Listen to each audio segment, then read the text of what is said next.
자, 그러니까 지금 여야 지역구 공천이 어느 정도 마무리되고 있습니다. 그런 과정 속에서 이제 여야가 이제 비례정당 후보들을 실제적으로 공천할 거 아니겠습니까? 자, 그런데 지금 민주당의 공천 작업은 어떤 식으로 되어 있고 있습니까? 실제 이재명이 통합형 비례당을 준비하겠다며 진보당, 통진당 후속 세력인 진보당과 좌파 시민단체를 대거 쌍끌이해서 지금 뭐하고 있습니까? 반미, 친북 괴담 세력에 비례당 선권 20석 중 절반을 내주고 있습니다. 그래서 어떤 사람들이 있다고 말씀드렸죠? 국법법 수배, 민노총 간부, 민중당 대표도 비례 당선권에 있다고 말씀을 드렸어요. 이런 가운데 순번까지 지금 짜지고 있는데 어떤 얘기를 하고 있느냐? 바로 이런 사람이 1번이라는 겁니다. 민주당의 위성정당 비례 1번은 진보당 계열 인사라는 거예요. 자, 이 사람이 어떤 사람이냐? 반미 훈련을 반대한 좌파 활동가라는 겁니다. 반미 훈련을 반대한 좌파 활동가. 야, 그러니까 지금 이런 사람에게 비례 1번 준 겁니다. 네? 10번도 아니고요. 1번 줬어요. 1번 줬다는 거 뭡니까? 배지 달고 국회 들어가서 한미 훈련 반대하라는 겁니다. 대놓고. 이게 말이 됩니까, 친구 여러분? 이게? 자, 더 웃긴 건 뭔 줄 아세요? 이 사람이 어떤 사람이냐? 전지혜라는 사람입니다. 자, 보시면 이 사람 비례 1번 받았습니다. 뭐라고 써 있습니까? 결의 하나 활동가 출신이라고 돼 있어요. 결의 하나. 이 결의 하나가 어떤 곳이냐면요. 제가 여기서 내놓은 성명문을 보여드릴게요. 자, 실제 결의 하나 홈페이지에 들어가면요. 이런 성명문이 있습니다. 강제동원 굴욕 해법 1년. 역사 부정 세력들은 국회의원 자격 없다. 한미연합 전쟁 연습 중단하라. 위험천만 자유의 진북 북진 정책 당장 폐기하라. 이런 식으로 성명 논평을 내는 게 바로 결의 하나입니다. 이것뿐입니까? 이것도 있습니다. 한미일 첫 합동 공동훈련. 자위대 한반도 진출 허용 군사동맹 추진 중단하라. 한미일 군사동맹 출범 알린 캠프 데이비드 선언. 이런 식으로 지금 뭐 하고 있는 겁니까? 어떻게든 한미 동맹을, 한미 훈련을 와해시키려는 그런 성명과 논평을 내고 있는 걸 확인해 볼 수가 있다는 거예요. 그런데 이런 단체에 소속되어서 활동한 사람을 민주당이 지금 비례 1번 준다라는 겁니다. 배지 달아주겠다라는 것이에요. 말도 안 되죠. 말도 안 되는 겁니다. 그래서 우리가 이와 관련돼서 반드시 막아내야 된다라는 것이고, 무엇보다 중요한 건 뭐겠습니까? 이거 바로 잡아야 되는 겁니다. 왜냐? 이걸 지금요, 문재인 정권에서 어떤 일이 벌어졌습니까? 이걸 못 잡게 만들어놨어요. 어떻게 해놨습니까? 대공수사권을 국정원이 아니라 경찰로 넘겨버리지 않았습니까?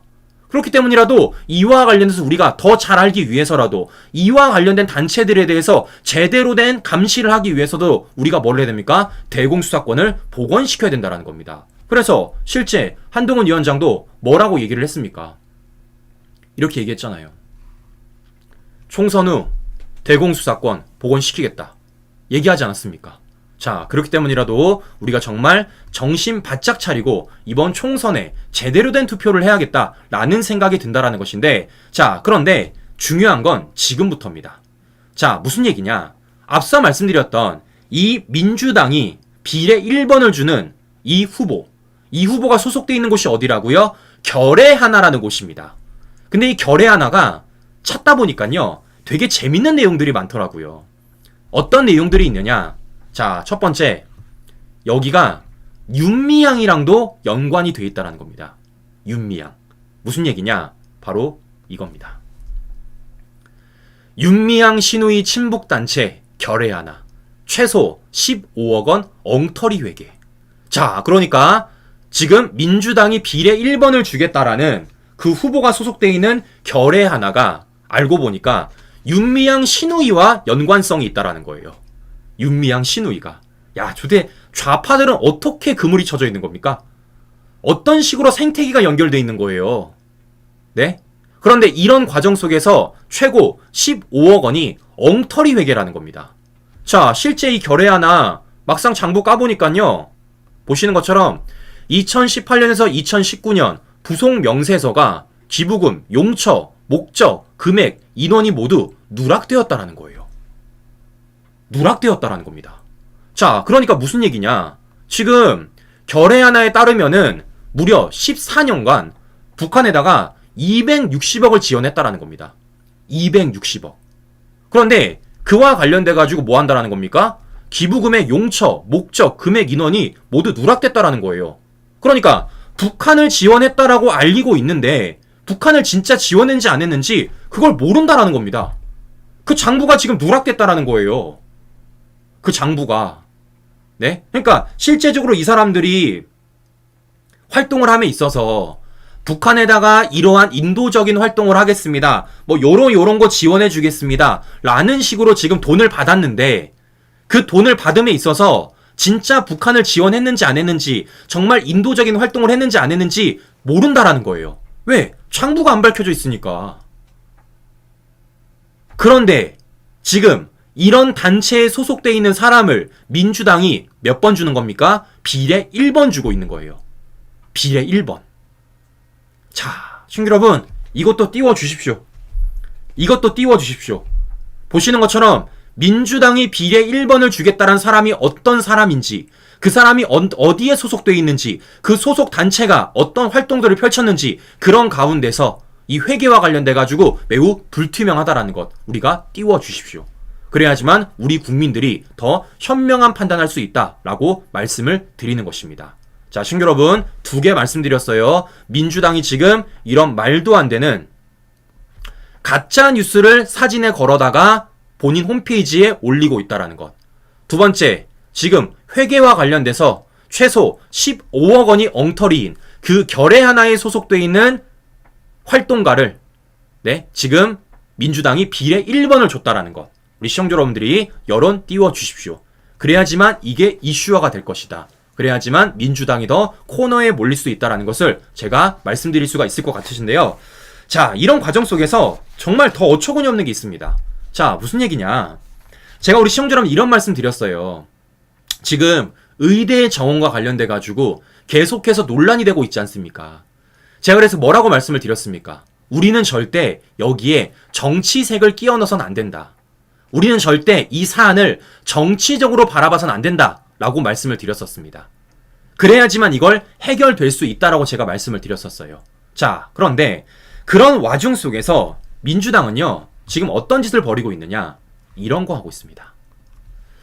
4,500명 증원을 주장했었던 의대 교수 김윤을 민주당 비례 후보로 넣어준 거예요. 사실상 당선권에 넣어줬습니다. 당선권. 네? 아니, 지금 윤석열 정부가 2,000명 의대 정원하겠다고 얘기해도 이렇게 지금 난리가 나고 있는데 민주당은요 4,500명 증원을 주장한 이 김윤을 민주당 비례 당선권에 준 거예요. 그런데 웃긴 건 무엇이냐? 아니 이재명 얼마 전까지 뭐라 그랬어요? 500명이 적정이라며. 윤석열 정부 2,000명 반대했던 게 이재명 아닙니까? 아니 근데 그 2,000명보다 배는 많은 4,500명을 증원을 주장하고 있는 이 김윤을 비례 후보로 넣어준다는 게 말이 됩니까? 이게 얼마나 앞뒤가 안 맞으신 여러분. 네? 아니 500명이 적정이라며. 자, 보시는 것처럼 민주당에는 국민 없습니다. 민주당에는 나라 없어요. 결국 뭐 하는 겁니까? 또 갈라치기로 이 총선 치러보겠다라는 거예요. 갈라치기로. 그러니까 지금 의대 정원과 관련돼 가지고 뭔가 국민 여론이 좋아 보이니까 그 좋은 국민 여론 어떻게든 악용해 가지고 이번 선거 치러보겠다라는 게 민주당 이재명의 꼼수 아니겠습니까? 자, 그렇기 때문이라도 민주당이 이런 이중적인 모습들, 이런 모순적인 행태들에 대해서 우리가 더 많은 국민들에게 알려야 된다라는 말씀을 다시 한번 드려보는 것입니다. 자, 보시는 것처럼요, 이재명과 민주당의 총선 전략은 명확합니다. 뭐 하는 겁니까? 네거티브예요. 그것도 어떤 네거티브입니까? 갈라치기 네거티브입니다. 어떻게든 우리 국민들을 반반 갈라서 서로를 손가락질하게 만드는 게 바로 이재명식 정치고 지금 민주당의 총선 전략이라는 걸 확인해 볼 수 있다는 것입니다. 자, 우리 어떻게 되겠습니까? 우린 여기에 넘어가서는 안 된다는 거죠. 그렇기 때문에 우리는 어떻게 했습니까? 네거티브가 아니라 우리는 하나가 돼야 된다. 우리는 더 많이 설득을 해서 우리 편으로 더 많이 데려와야 된다라는 것입니다. 그러니까 이런 거예요.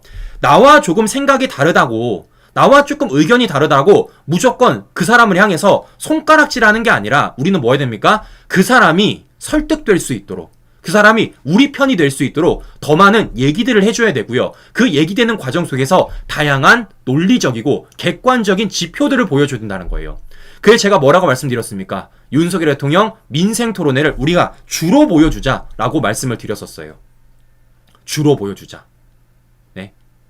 그래야지만 우리가 이번 선거에서 더 많은 사람들을 우리 편으로 갖고 올 수 있는 것이고, 그런 과정 속에서 우리 국민들이 더 현명한 선택을 할 수 있다라고 볼 수가 있는 것입니다. 저는요, 개인적으로 이재명, 민주당이 쓰고 있는 이 네거티브 전략 먹히지 않을 거라고 보고 있습니다. 결국 누구만 환호하겠습니까? 개딸들, 소수 민주당 지지자들만 환호하는 그런 선거 전략을 내세우고 있다는 걸 확인해 볼 수 있는 것입니다. 자, 그렇기 때문이라도 과연 이 총선과 관련돼서 민주당의 전략이 먹힐지, 이재명의 전략이 먹힐지 잘 지켜보면서 우리는 뭐 하면 되겠습니까? 그런 과정 속에서 민주당 이재명이 내놓고 있는 가짜 뉴스들, 더 나가서 그들이 숨기고자 하는 진실들을 끌어올리면 된다는 겁니다. 그래서 제가 보여드렸잖아요, 2개. 어떤 가짜 뉴스? KBS도 인정한 가짜 뉴스. 민주당이 대놓고 포스터 만들었어요. 뭐 하는 겁니까? 민주당이 비례 1번을 준 그 사람의 단체 결의 하나 최소 15억 원 엉터리 회계가 들어가 있다. 윤미향, 신우이가 대표로 있었던 곳이다 라는 것을 우리가 확인해 볼 수 있다는 것입니다. 자, 그렇기 때문에도 이런 것들을 우리가 더 많이 국민들한테 알려야 된다. 그러면 우리가 이번 기회에 반드시 이들을 심판할 수 있다라는 말씀 전해드리면서 다음 소식 넘어가 보도록 하겠습니다. 다음은 제3지대와 관련된 소식을 좀 전해드릴까 하는데요. 자, 그러니까 지금 제3지대와 관련돼가지고 어떻게 되고 있습니까? 이낙연이 광주 광산을에 출마 선언했습니다. 그래, 친명 민영배와 붙는다라는 거예요. 참, 이낙연도 참 뭐라고 말씀드릴 수가 없을 것 같습니다. 참, 자기 스스로 체급을 굉장히 낮추고 있다, 굉장히 몸살이고 있다라는 걸 확인해 볼 수 있는데, 자, 이런 과정 속에서 더 재미있는 건 송영길입니다. 송영길이 광주 서구갑을 최종 선택했다라는 것입니다. 그러니까 옥중 출마 선언을 한 겁니다. 자, 그러니까 지금 이 정치 행태가 얼마나 엉터리로 돌아가고 있는지, 얼마나 어처구니가 없는지를 확인해 볼 수 있다는 것인데, 자, 이런 과정 속에서 요즘 최근 기세등등한 사람이 한 명 있습니다. 자, 그 사람이 누구냐? 바로 조국이에요. 자, 조국이 어제는 봉하마을에 찾아가가지고 총선 후 윤석열 정권 관계자들의 비리를 밝히고 처벌해야 된다, 뭐 이런 식으로 말을 했습니다. 자, 근데 조국은요, 이미 본인 비리는 다 밝혀졌잖아요. 본인 비리. 아니, 2심에서 유죄 판결 나왔는데 뭔 비리 얘기를 합니까? 심지어는 1심에서 유죄 판결 받은 황운하마저도 데려가고 있는데 무슨 비리를 얘기를 해요. 정말 어처구니 없는 주장을 조국이 하고 있다라는 것을 확인해 볼 수 있다는 것인데, 자, 이런 과정 속에서 조국도 총선 전략이 선명합니다. 바로 무엇이냐? 기승전 윤석열 대통령이에요. 기승전 윤석열 대통령. 자, 어제 이런 얘기를 하더라고요. 난 누구처럼 손바닥에 왕자를 안 쓴대요. 자, 그러니까 이거 대놓고 윤석열 대통령을 지금 비판하고 있는 것이죠. 자, 그래서 저는 조국한테 물어볼게요. 조국한테. 우리 국민들은요, 누구처럼 입시 비리 안 해요. 네? 우리 국민들은요, 누구처럼 입시 비리 7개 중 6개 유죄 판결 안 납니다. 우리 국민들은요, 누구처럼 아내가 감옥 들어갔는데 턱걸이 안 합니다. 네? 조국이 오히려 되로받고 있다라는 것을 확인해 볼 수 있다라는 것이죠. 자, 보시는 것처럼 조국이 윤석열 대통령을 공격하면 오히려 뭡니까? 부메랑으로 맞는다라는 것을 우리가 확인해 볼 수 있다라는 것입니다. 자, 그런데 이런 과정 속에서 제가 조국한테 하나 좀 얘기할 게 있습니다. 자, 무슨 얘기냐? 조국이 이런 얘기를 하더라고요. 어떤 얘기를 하느냐? 바로 이런 얘기를 합니다. 대법원, 검찰, 감사원, 지방으로 이전하겠다라는 거예요. 이런 얘기를 하더라고요. 어제 봉하마을에 가가지고. 자, 저는 개인적으로 조국 이런 얘기 할 수 있다고 칩니다. 그런데요, 이재명은 한 번쯤 생각해줘야 되는 거 아닙니까? 이재명? 아니, 이재명 조만간에 대검도 가야 될 것 같고 대법원도 가야 될 것 같은데, 더 나아가서 조국 본인도 대법원 가야 되지 않겠습니까? 근데 안 그래도 지금 이재명이 법원을 왔다 갔다 거리느라고 허덕이고 있는데, 그런 와정 속에서 조국이 대법원과 대검 감사원을 지방으로 이전시킨다? 야, 이거 너무하잖아. 이거 너무하잖아. 네? 아니, 이재명 좀 배려해주세요. 이재명 좀. 아니, 이재명이 안 그래도 지금 여의도에서 계양 가랴, 여의도에 서초동 가랴, 그것도 허덕여 죽겠는데, 이런 와중 속에서 대법원을 지방으로 이전한다? 야, 이거 너무하지 않냐? 라는 생각이 든다라는 것입니다. 자, 그렇기 때문에 과연 이와 관련돼서 우리 개딸 여러분들은 어떤 생각을 하고 계실지 정말 궁금한데요. 자, 그런데 더 재미있는 건 조국이 아닙니다. 바로 누구냐? 이런 조국을 지켜보는 사람이 있어요. 바로 누구냐면요, 준석입니다. 자, 그러니까 지금 탈당을 한 이후에 뭔가 좀 될 것 같은 그런 느낌으로 이준석이 제3지대를 꾸려가고 나가고 있는데, 어떻다라는 겁니까? 지금 자신은 상승세를 그리지 못하고 있는데 오히려 조국이 상승세를 그리고 있다라는 거예요. 이렇다 보니까 준석이가 불안해질 수밖에 없다라는 겁니다. 자, 그래서 제가 준석이 말 따라 하나 좀 비유해 볼게요. 과거 준석이가 어떻게 했습니까? 가수 임재범 씨의 노래를 이렇게 연설문에 쓰지 않았습니까? 네, 거친 생각과 불안한 눈빛, 그걸 지켜보는 너. 자, 그래서 준석이한테 말해볼게요. 거친 제3지대와 준석이의 불안한 눈빛과 그걸 지켜보는 이준석 지지자들, 과연 이를 이준석이가 앞으로 어떻게 나갈지, 과연 이와 관련돼서 어떤 얘기를 들릴지 한번 지켜보도록 하겠습니다. 자, 보시는 것처럼 총선 판도가 이렇게 그려지고 있다는 것을 우리가 확인해 볼 수 있다는 것입니다. 자, 그렇기 때문에 우리는 어떻습니까, 신규 여러분? 제가 보여드렸던 거예요. 우리가 상대방이 어떻게 싸우는지를 알아야 되는 것이고, 그 상대방들의 전술을 알아야지만 우리가 이것을 대응할 수 있지 않겠습니까? 자, 그렇기 때문이라도 그걸 대응할 수 있도록 제가 좌파 내부를 쭉 들여다봤던 것이고, 우리 시청자 여러분들에게 계속해서 관련된 소식들 전해드렸던 것입니다. 자, 그렇기 때문이라 우리는 계속 뭐 해야 되는 겁니까? 띄워야 되는 겁니다. 이슈화를 시켜야 돼요. 수면 위로 띄워야 되는 겁니다. 이들이 지금 이런 일을 벌이는 이유가 뭐겠습니까? 시선을 분산시키려는 겁니다. 어떻게든 이슈화를 시켜가지고요, 이 총선 국면을 자신들에게 유리하게 돌아가려고 하고 있는 거예요. 여론전 펼치고 있는 겁니다. 우리는 어떻게 하면 되겠습니까? 그걸 반격하면 되는 겁니다. 뭐로써? 객관적인 사실로서, 팩트로서 이들이 여론을 돌리지 못하도록, 시선을 분산시키지 못하도록 더 우리는 다양한 자료로서 더 많이 알려야 된다는 거예요. 그래서 제가 우리 시청자 여러분들에게 이러한 자료 보여드렸던 것입니다. 자, 그런데 여기서 우리가 하나 놓치지 말아야 될 것이 있는데요. 제가 우리 시청자 여러분 이런 말씀 드렸었죠. 지금 이 진보당, 이 좌파 세력들이 왜 하필이면 이재명과 손을 잡느냐라는 말씀을 제가 전해드렸었습니다. 제가 왜라고 말씀드렸죠? 제 생각으로는 이것 때문이라 말씀드렸어요. 돈 때문에. 뭐 하는 겁니까? 좌파 생태계를 꾸리기 위해서라는 겁니다. 생태계. 아까도 말씀드렸지만 지금 민주당이 비례 1번을 주겠다라는 사람이 어디에 소속돼 있다는 겁니까? 결의 하나라는 곳에 소속돼 있다는 거예요. 그런데 그 결의 하나가 어떻다라는 겁니까? 회계가 엉터리라는 겁니다. 돈이 어디 갔는지 모른다라는 거예요. 자, 그럼 생각해 보십시오. 이런 사람이 국회에 들어와요.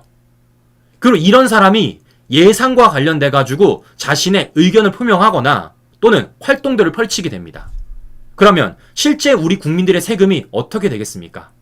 이런 좌파 단체들한테 흘러 들어갈 수 있는 루트로 활용될 수가 있다는 것입니다. 저는 이걸 가장 경계하는 거예요. 자, 실제 문재인 정권에서 어떤 일이 벌어졌었냐면요. 보세요. 문재인 정권 때 뿌린 시민단체 지원금이 무려 22조입니다. 시민 여러분. 22조. 종북활동, 촛불 시위에도 썼어요. 네? 부정수급, 목적의 사용권만 153건이 걸렸습니다. 앞으로 더 찾으면 더 많아지겠죠. 왜냐? 윤석열 대통령이 과거에 뭐라고 얘기했으니까. 시민단체 불법이익 전액 환수하겠다라고 공약 걸었고, 실제 이번 예산을 짬에 있어서 5천억 이상을 감축하겠다라고 밝혔습니다. 왜냐? 문재인 정권에서 말도 안 되게 늘려놨기 때문에. 자, 그렇기 때문에 저는 말씀을 드리는 겁니다. 우리가 이걸 계속해서 밀어줘야 된다는 거예요. 그리고 이런 가운데서 좌파들이 어떻게든 국회에 들어오려고 어떻게든 뭔가를 잡아보려는 이유는 이런 윤석열 정부의 이런 좌파 시민단체들의 생태계를 지켜내려고 지금 좌파들이 부들부들하고 있다는 것입니다. 저는 이거예요. 지금 좌파들이 그리고 있는 그림이 이거라고 보고 있는 것입니다. 그렇기 때문이라도 이번 총선에서 우리가 압승을 거둔다라면 앞서 보여드렸던 윤석열 정부의 이런 말도 안 되는 시민단체 보조금을 사전 차단할 수 있을 것이고, 이 보조금을 사전 차단하게 되면 어떻게 되겠습니까? 좌파들 씨가 마르게 되는 것이죠. 돈 없으면 활동 못합니다. 활동 못해요. 그렇기 때문에 뭐 하는 겁니까? 이 좌파들이 특히 민주당과 손잡고 이러한 짓들을 하고 있다는 걸 우리가 확인해 볼 수 있다는 겁니다. 이재명 입장에서도 유리하죠. 왜겠습니까? 자신이 손잡은 단체들이 커지고 그 큰 단체들이 이재명을 추후에 지지해준다면 이재명 입장에서 손해볼 거 없지 않겠습니까? 자, 이게 바로 지금 이재명과 좌파들이 그리고 있는 그림이라는 것입니다. 이거 우리가 막아내야 돼요. 막아내야 됩니다. 이걸 막아냄에 있어서 우리는 어떻게 되겠습니까? 계속 반복적으로 말씀드리지만요, 객관적이고 논리적으로 설득해야 된다는 거예요. 그리고 오늘도 시청자 여러분들께 제가 그런 관련된 자료들, 그런 관련된 내용들 보여드렸습니다. 우리 국민들이 이러한 사실들을 더 알게 된다라면, 우리 국민들이 그것을 깨닫게 된다라면요, 저는 분명히 현명한 선거 치를 수 있다, 현명한 투표할 수 있다라는 믿음 갖고 있으니까요, 우리 시청자 여러분께서도 이 한 달 남짓 남은 이 총선에 있어서 더 많은 역할을 해주시기를 제가 간곡히 부탁드리면서 오늘 방송 마무리해 보도록 하겠습니다. 네, 오늘도 끝까지 시청자 여러분 감사합니다.